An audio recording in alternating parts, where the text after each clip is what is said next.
Hello అండి, అందరికీ నమస్తే ఫ్రెండ్స్. ఈరోజు మన వీడియో వచ్చేసి జొన్నలతో పేల పిండి చేసి చూపిస్తాను. తొలికాసు రోజు తింటే మంచిదంట. మన పెద్దవాళ్ళు చేస్తూ ఉంటారు కదా, మీరు కూడా ప్రతి ఒక్కళ్ళు చేసుకొని తిన్నారంటే తొలికాసు రోజు చాలా మంచిదంట. మీరు కూడా ట్రై చేసి నాకు కామెంట్ పెట్టండి. జొన్నలు ఉడికించే పని లేకుండా ఇలా ఈజీ పద్ధతిలో చేసుకోవచ్చు. ప్యాన్లో కొంచెం నెయ్యి వేసుకొని బాదం పప్పు కొంచెం ఫ్రై అయ్యాక జీడిపప్పు వేసుకొని వేపుకొని ఒక బౌల్లో తీసుకొని పక్కన పెట్టేసుకోవాలి. చల్లారిపోయాక చిన్న చిన్న ముక్కలుగా చేసుకొని ఒక బౌల్లో పక్కన పెట్టేసుకోవాలి.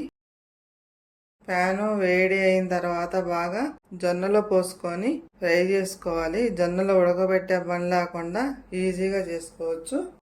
ఇలా అయితే పెళ్లి కాని పిల్లలైనా ఎవరైనా జొన్న పేల పిండి చేసుకోవచ్చు.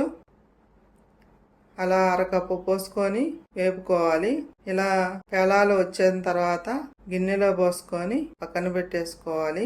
నెక్స్ట్ అరకప్పు జొన్నలు కూడా పోసుకొని పేలాలు వేయించుకున్న తర్వాత పేలాలు బాగా ఫ్రై అయ్యాక చూడండి ఎలా వచ్చాయో. ఇలా వస్తాయండి.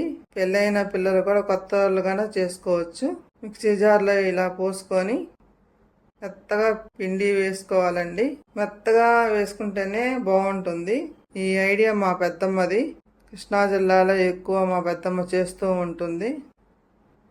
గిన్నెలో సగం పిండి పోసుకొని సగం పిండిలో హాఫ్ కప్పు తురిమిన బెల్లం వేసుకొని మెత్తగా మిక్సీ వేసుకోవాలండి.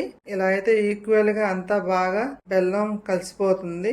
ఇలా మిక్సీ వేసుకున్న తర్వాత ఆ పిండి ఈ పిండి బాగా కలుపుకొని ముందుగా వేయించుకున్న బాదం పప్పు జీడిపప్పు ముక్కలను ఇలా వేసి బాగా కలుపుకోవాలండి. మీరు తీపిని బట్టి కూడా బెల్లం వేసుకోవచ్చు. ఇలా బాగా కలిపి బౌల్లో తీసుకుందామండి.